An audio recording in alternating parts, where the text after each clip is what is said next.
Di Kelurahan Krukut, Taman Sari, Jakarta Barat bertambah menjadi 36 orang untuk mencegah penularan meluas 3 RT di lockdown. Klaster tersebut berawal dari seorang warga yang terkonfirmasi positif COVID-19. Warga tersebut diuji varian, ternyata mengarah ke Omikron. Dari temuan warga yang positif, tracing kemudian dilakukan hingga didapat total ada 36 warga Krukut terkonfirmasi positif COVID-19 yang berasal dari 1 orang suspek Omikron. Namun jumlah itu masih bisa bertambah karena tracing atau pelacakan kontak erat akan dilakukan lagi. Kelurahan Krukut melakukan lockdown dan pengetatan mobilisasi warga di sekitar lingkungan pasien COVID-19.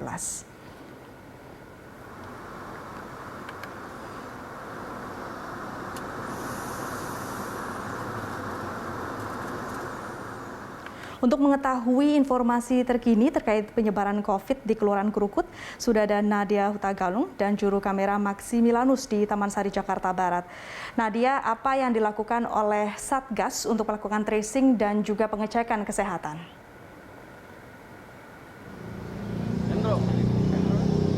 Ya, Wis dan juga pemirsa, kasus COVID-19 di DKI Jakarta memang meningkat dalam beberapa hari terakhir. Dan saat ini ada sebanyak 3 RT di Kelurahan Krukut, Jakarta Barat yang di lockdown akibat sejumlah warganya yang terpapar kasus COVID-19 dan 1 orang dinyatakan suspek dengan varian Omikron. Update-nya, kami mendapatkan informasi bahwa saat ini jumlah warga yang terpapar adalah sebanyak 36 warga, dan untuk mengetahui seperti apa penanganan yang dilakukan oleh pihak Satgas COVID-19 setempat, kami sudah bergabung dengan Lurah Krukut, Jakarta Barat, Ilham Nur Karim.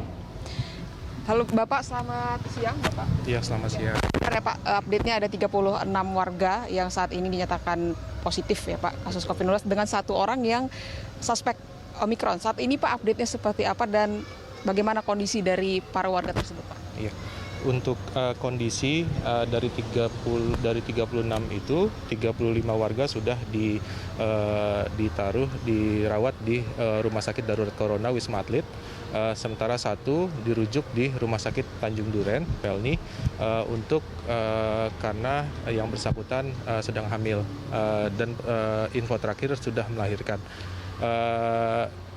Dari hasil wawancara, gejala-gejala yang disampaikan cukup ringan, ada batuk, pilek, flu, tapi tidak sampai sesak nafas atau nyeri.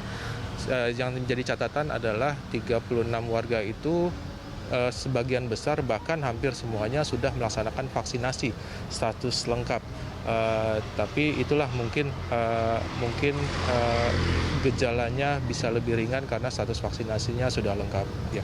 Yang 1 orang dinyatakan suspek seperti apa Pak? Update. Iya, saat ini 1 orang kasus pertama inisial Ibu R, usia 55 tahun, masih statusnya suspek atau probable Omikron. Kita masih menunggu rilis resmi dari Dinas Kesehatan terhadap status tersebut. Tapi karena suspek Omikron pun sendiri, tracingnya juga beda. Tracingnya dilaksanakan secara door to door. Kita sudah melaksanakan 2 kali tracing, dilanjutkan besok akan dilaksanakan tracing lanjutan untuk menjangkau lebih banyak warga yang melaksanakan swab baik itu antigen maupun PCR. Warga berinisial R ini Pak, ini awalnya baru berpulang dari luar negeri atau seperti apa Pak? Proses penularannya sampai 3 hari mencapai 33 warga ya Pak? Ya, dari riwayat perjalanan, berdasarkan hasil wawancara, riwayat perjalanannya tidak ke luar negeri tapi ke luar kota. Jadi sempat ke daerah Anyer, lalu selang berapa minggu pergi lagi ke puncak. Ketika balik, yang bersangkutan merasa kurang enak badan, akhirnya beliau memeriksakan diri ke Rumah Sakit Taman Sari. Dari hasil swab itu 2 kali dilakukan, hasilnya positif. Dan dari pihak Puskesmas juga mengajukan untuk pemeriksaan ke Labkesda untuk memeriksa variannya. Makanya muncul status Omikron itu tersendiri. Ya. Tapi masih menunggu lebih lanjut dari pihak dinas ya Pak masih ya? Menunggu Pak Ilham, saat ini kan sudah di lockdown ya Pak, sebanyak 3 RT, seperti apa Pak penerapan lockdownnya?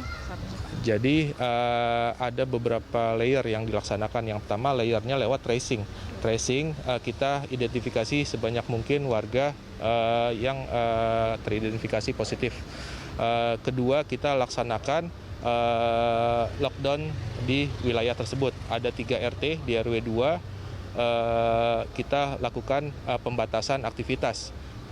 Kita tutup beberapa akses keluar masuk, kita hanya buka satu, itu pun dijaga akses keluar masuknya dari 3 pilar. Petugas gabungan dari kelurahan, dari Polsek, dan dari Koramil secara bergantian.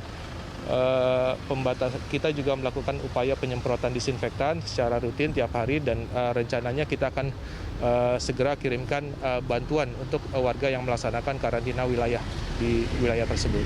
Ya. Upaya lainnya Pak yang dilakukan? Upaya lain yang dilakukan selain hal tersebut, kita juga secara aktif persuasi ke warga untuk membatasi aktivitasnya. Kita juga berikan masker,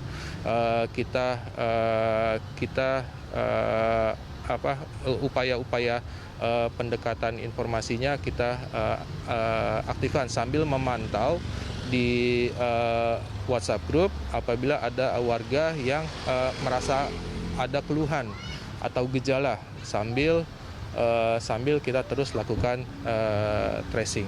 Ya. Sementara itu bantuan yang saat ini masih dibutuhkan mungkin adakah Pak? Dari Dinas Sosial akan memberikan masing-masing keluarga paket sembako yang rencananya akan mulai didistribusikan besok. Tapi hari ini dari kelurahan akan kita bantu pengiriman beras. Dari puskesmas juga disiapkan bantuan vitamin untuk warga sekitar, termasuk juga ke petugas. Untuk bantuan-bantuan tersebut nanti kita akan koordinasikan ke dinas terkait. Baik, Bapak. Siap. Terima kasih banyak Pak Ilham atas kesempatannya. Tentu diharapkan Pak dengan segala upaya yang dilakukan, pemutusan dapat segera teratasi dan juga kondisi dari para warga tentunya dapat segera pulih. Baik, terima kasih Bapak. Ya, Awis dan juga pemirsa, itu tadi wawancara kami dengan Lurah Krukut, Jakarta Barat, Ilham Nurkarin, yang disampaikan bahwa update saat ini sudah ada 36 warga yang dinyatakan terpapar kasus COVID-19 dan 1 orang suspek, dan tinggal menunggu rilis begitu dari pihak Dinas Kesehatan di DKI Jakarta apakah memang 1 orang tersebut dengan inisial R memang benar dinyatakan terpapar varian Omikron kasus COVID-19. Sementara itu memang di DKI Jakarta sendiri dalam beberapa hari terakhir bahwa mengalami kenaikan maksimal dengan dominan, maksud kami adalah dengan angka 300 dalam perharinya, dan itu merupakan kebanyakan dari para pelaku perjalanan luar negeri. Awis, kembali ke Anda di studio. Baik, terima kasih Nadia atas laporan Anda. Dan pemirsa, tadi adalah laporan dari Nadia Utagalung dan juru kamera Max